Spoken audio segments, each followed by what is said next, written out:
আমি একবার দাউদকান্দি এক মাহফিলে গেছিলাম, এক ইমাম সাহেব মসজিদের বয়স্ক মানুষ, উনি আমার এই জড়ায়া ধরে কাঁদছিল, আমার মনে আছে। উনি বলছিল, হুজুর, কানতে কানতে বলছিল, হুজুর আমি 28 বছরের জীবনে ইমামতির, আজ 28 বছর এই মসজিদে ইমামতি করি। আমার জীবনের কত স্বপ্ন, কত আশা, বাচ্চাদের কত আবদার, বউ বাচ্চার কত চাওয়া পাওয়া, কিছুই পূরণ করতে পারি নাই হুজুর। অল্প কয়টা টাকা বেতন পাই, টানা হেসরা করে জিন্দিগিটা কাটাইছি হুজুর।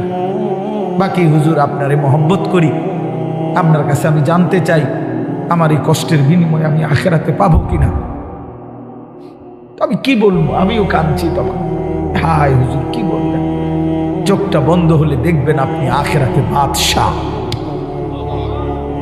ইনশাআল্লাহ আমি বললাম, আপনি দেখবেন আপনি বাদশাহ, আপনি বাদশাহ। যারা আপনার এই দুনিয়াতে মূল্যায়ন করে নাই, সেদিন তার আফসোস করবে, আফসোস করবে।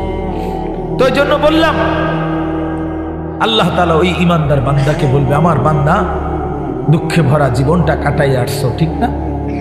খুব কষ্ট পাইছো আমার বান্দা দুনিয়াটা,